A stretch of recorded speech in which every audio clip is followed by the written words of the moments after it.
China's new national defense law means Xi Jinping gets new war powers. And it gets worse from there.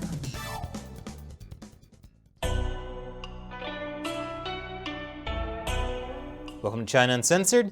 I'm Chris Chappell. Support the show by hitting that like button, sharing this episode, and making sure that you're still subscribed to the channel, because YouTube has been unsubscribing people. I know some people find that hard to believe, so if you've been unsubscribed by YouTube before, leave a comment below. The new year. It's a time for new beginnings. And what is Chinese leader Xi Jinping's New Year's resolution? You guessed it.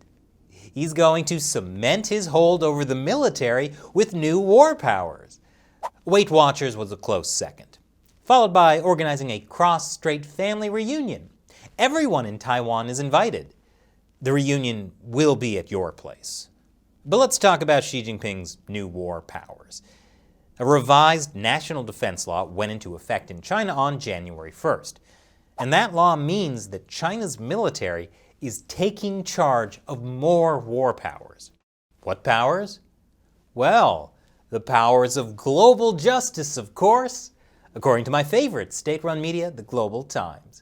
It's all about global justice and safeguarding world peace, because there's no better way to safeguard world peace than to give the Chinese Communist Party more military control. And that's what this national defense law does. Revisions to the national defense law weaken the role of the State Council in formulating military policy, handing decision-making powers to the Central Military Commission. And guess who's in charge of the Central Military Commission? I feel safer already. Giving this military policy decision-making power from the State Council to the Central Military Commission is big. According to one military law expert, the Central Military Commission is now formally in charge of making national defense policy and principles, while the State Council becomes a mere implementing agency to provide support to the military. The State Council is part of China's central government. It's headed by Premier Li Keqiang. Meanwhile, the Central Military Commission is under the Chinese Communist Party, and it's headed by Xi Jinping. Okay, technically, there is also a Central Military Commission under the government, also headed by Xi Jinping. But the party version is the actual one in charge.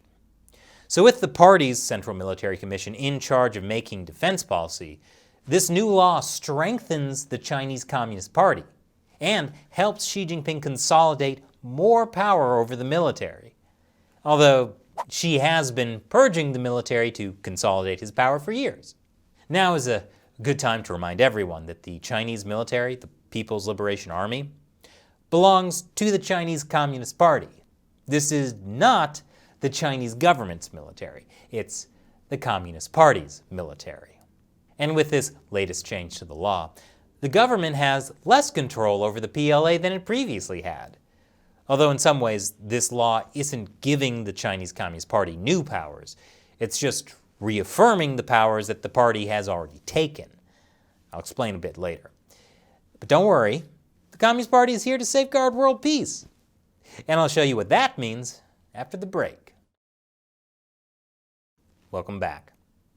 The Chinese Communist Party is here to safeguard world peace, using Xi Jinping thought on socialism with Chinese characteristics for a new era as the guiding thought over China's national defense activities. If this national defense law change is giving you some general hostility vibes, you're not alone. That's my favorite soap opera about the party's factional infighting. It's getting pretty intense. I can't wait for the next episode. You never know who's going to get purged next. Okay, sometimes you know who's going to get purged next. Anyway, back to the national defense law. I don't want to give you the impression that the new law is just about giving Xi Jinping new war powers. It's also about protecting China's development interests, according to the Global Times. Specifically, the law states that China should mobilize its defense when China's sovereignty, unification, territorial integrity, security, and development interests are threatened. development interest is a new addition there. So, what are China's development interests exactly? According to the Global Times, development interests could involve economic interests, like overseas investments. Sounds like U.S. tariffs could be considered a threat to China's development interests. And development interests definitely involve Taiwan. Because if the Taiwan question remains unresolved, that will impair China's development interests. Yeah, there's only one way the Chinese Communist Party is planning to resolve the Taiwan question. It's family reunion time, starting with a trip to the beach. But on the whole, development interests seem to be anything that involves China's development as defined by the Chinese Communist Party. It's meant to be really broad. Basically, it could cover anything that's not already covered by China's sovereignty, unification, territorial integrity, and security. For example, China's Belt and Road Initiative investments in other countries could be considered development interests. So, is the National Defense Law saying that the People's Liberation Army could be mobilized in other countries to defend the Belt and Road? Yes, it is.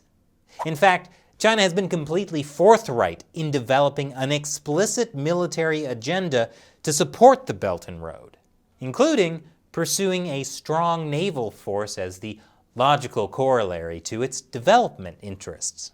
Is anyone in the Pentagon paying attention to this? Anyone? Anyone? Bueller? You know what else is part of China's development interests? Its military civil fusion program. That's where Chinese companies and universities are encouraged to develop technology that has both civilian and military uses. And that's something that's emphasized in this new national defense law, too. Specifically, state-owned and private enterprises need to research conventional weapons, plus weapons related to cyber warfare, space, and electromagnetics. So the Chinese Communist Party is doubling down on their military civil fusion. And it's looking to get even more Chinese companies involved. That includes both state-owned enterprises and private companies, which of course makes those companies not totally private. This is happening just as the Trump administration has issued executive orders to prevent U.S. investors from investing in these companies. But at this rate, all Chinese companies are going to be military-linked companies. And the Trump administration's actions are a threat to China's development interests. Speaking of military civil fusion, the new national defense law also says that everyone should get involved in national defense, not just the military.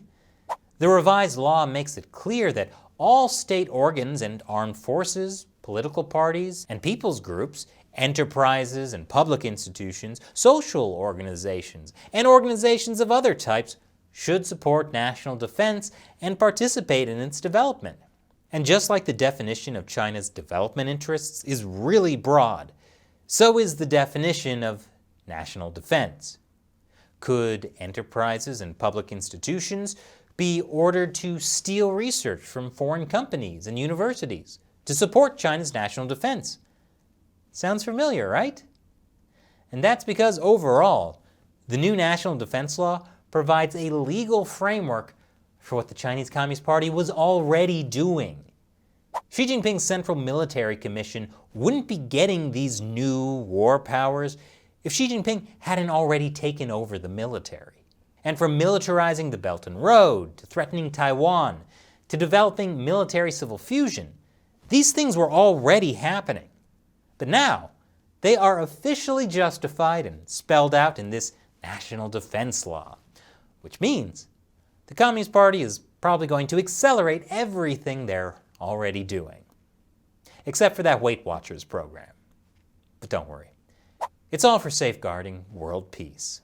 And now it's time for me to answer a question from one of you who supports China Uncensored through the crowdfunding website Patreon. If you join the China Uncensored 50 Cent Army on the crowdfunding website Patreon, you can ask me questions on the show too. Check out patreon.com/China Uncensored to learn more. Andrew Whitaker asks, when will you guys do an episode on the origins on the CCP virus? There seems to be more meat on those bones now. In particular, there is plenty of circumstantial evidence around now to say that it did accidentally leak out of a certain lab in a certain location. Even the Washington Post is starting to write about it.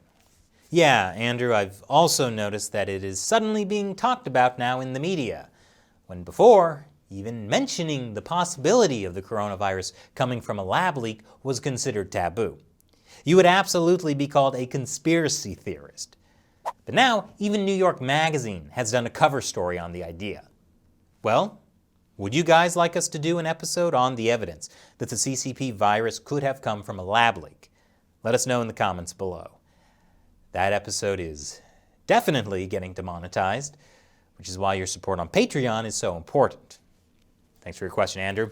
And thank you for watching this episode of China Uncensored. Remember to like this episode, make sure you're subscribed, and hit that notification bell. Once again, I'm Chris Chappell. See you next time.